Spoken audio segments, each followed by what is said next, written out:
Oh, Bismillahirrahmanirrahim. Assalamualaikum warahmatullahi wabarakatuh. Perkenalkan, nama saya adalah Rizky Aditya Surya Pratama atau biasa disingkat SP, SSIMT.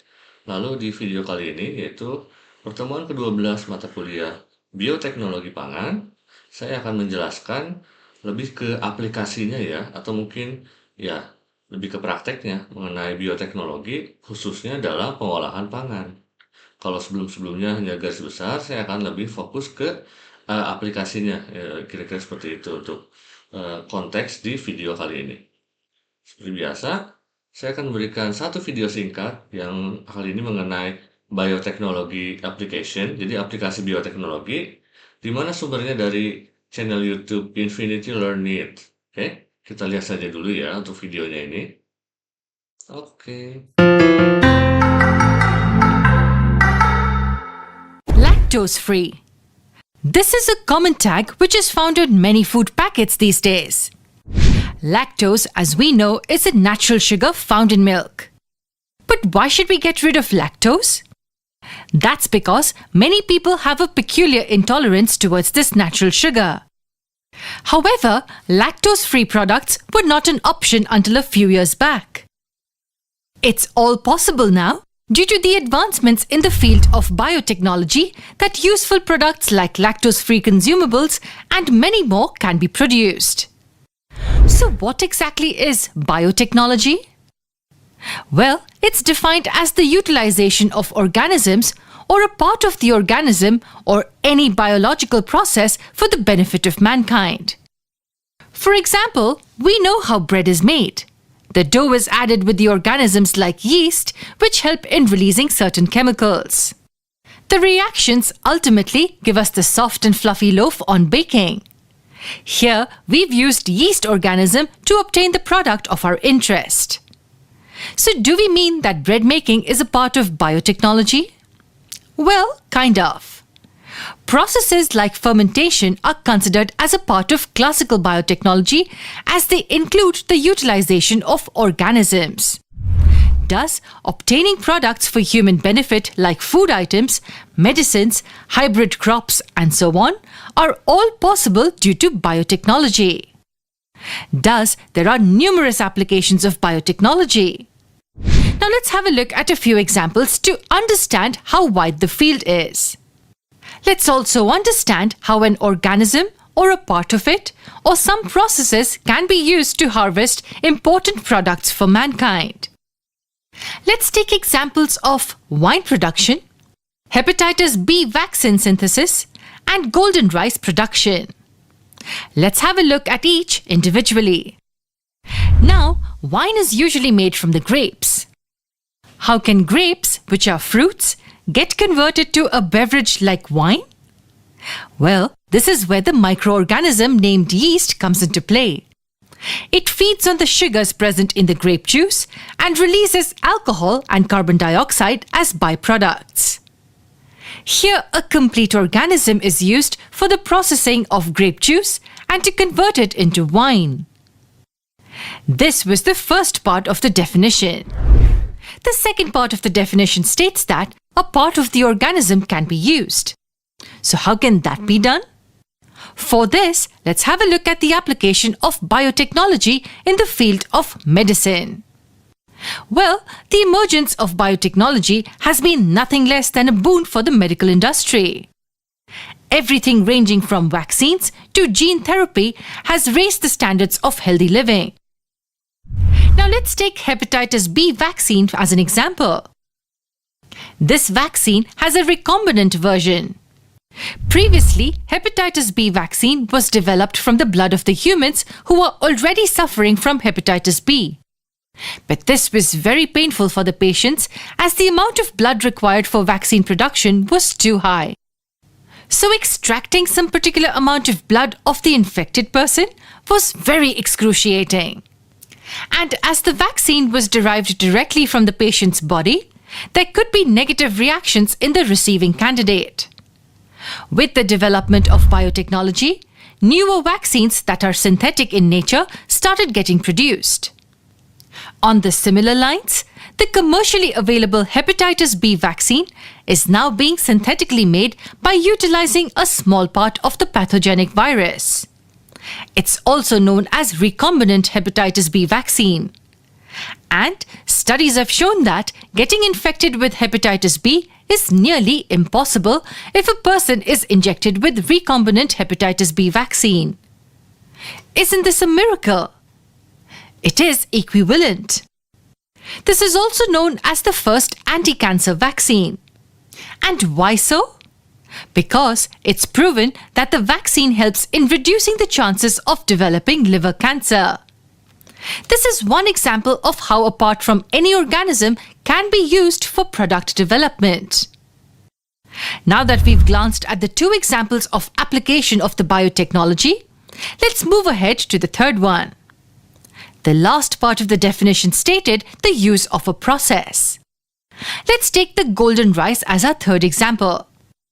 Is the rice made of gold? No, absolutely not. Then why is it called golden rice? Well, the rice we usually see is whitish in color. However, the golden rice we're talking about is a modified version which is yellowish in color. Hence the name golden rice. But what makes this rice yellowish and so important? It's the presence of beta-carotene in the rice. And what is that? Beta-carotene is a red-orange colored pigment which gets converted to vitamin A in the human body. We all know the importance of this vitamin. It is most essential for the development and maintenance of good vision. The deficiency of vitamin A causes vision-related issues and malnutrition. Any idea why was only rice chosen for modification? That was because the staple diet for a majority of the population in the areas affected with vitamin A deficiency was rice. So to minimize the deficiency, this variety of rice was developed. The modification of rice was done by exploiting a biological process, making it a classic example of biotechnological achievements. This variety of rice falls under the category of genetically modified organisms, abbreviated as GMOs. And what exactly are these GMOs? Do watch our upcoming videos to find that out. Till then, subscribe to our channel for some more amazing videos on biotechnology. Oke, kira-kira seperti itu ya contoh-contoh atau aplikasi dari bioteknologi, baik itu untuk di bidang makanan ataupun di bidang obat-obatan. Seperti bisa digunakan seperti tadi, contohnya adalah untuk vaksin hepatitis B, menggunakan rekombinan dari virus patogennya, dari bakteri patogennya, kira-kira seperti itu. Oke. Enggak. Saya refresh lagi ya mengenai definisi bioteknologi pangan. Jadi kalau sebelum-sebelumnya saya jelaskan bioteknologi secara umum itu adalah penggunaan organisme hidup atau sistem biologis untuk mengembangkan atau membuat produk yang bermanfaat bagi manusia. Nah, kalau bioteknologi pangan atau biotekpang ini itu adalah salah satu cabang dari bioteknologi yang khususnya menerapkan teknik biologi dan juga teknologi bio dan teknologi dalam pengolahan dan juga produksi pangan. Di mana fokus utama biotekpang ini adalah peningkatan keamanan pangan, peningkatan nilai gizi, rasa, dan juga peningkatan umur simpan produk pangan. Jadi kira-kira seperti itu. Bioteknologi pangan atau biotekpang ini adalah cabang dari bioteknologi yang khususnya adalah fokusnya adalah di pangan ini gitu.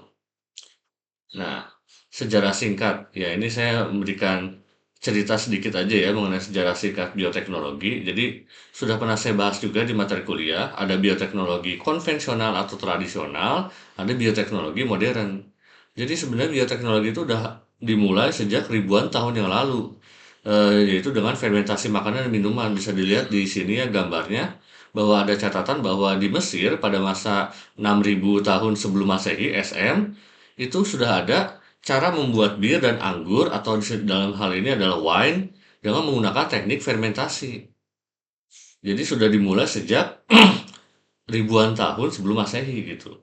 Sampai di era modern ini dimulai di abad 20, dimulai dengan perkembangan teknik-teknik seperti rekayasa genetik, seperti misalnya adalah DNA rekombinan.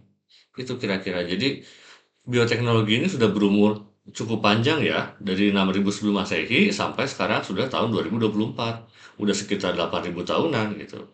Oke. Nah, apa sih manfaat bioteknologi pangan ini? Seperti yang sudah saya jelaskan tadi, fokus utamanya adalah di pangan.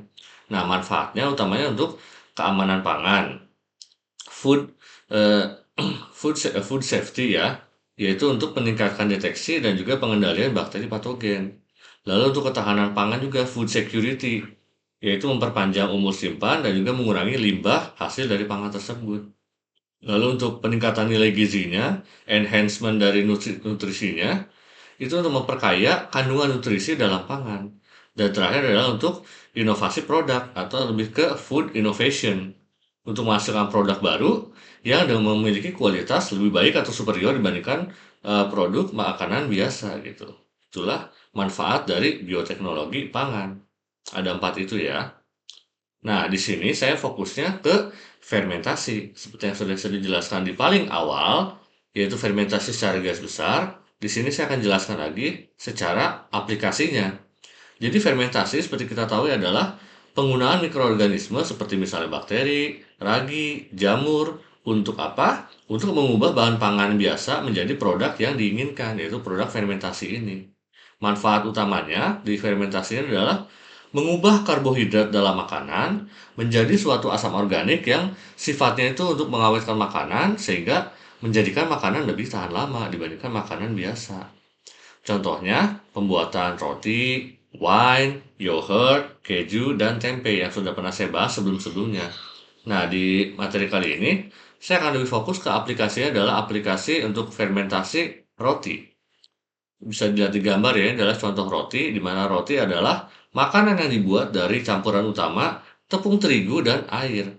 Lalu adonan roti ini biasanya difermentasi dengan ragi, tapi ada juga jenis roti yang tidak menggunakan ragi, biasanya menggunakan baking powder atau baking soda gitu ya. Nah, kita fokus ke yang menggunakan ragi dengan fermentasi.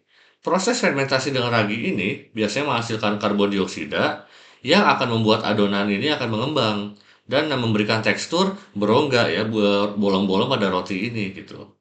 Sehingga memberikan ya rasa tersendiri juga dari efek dari tekstur yang berongga ini.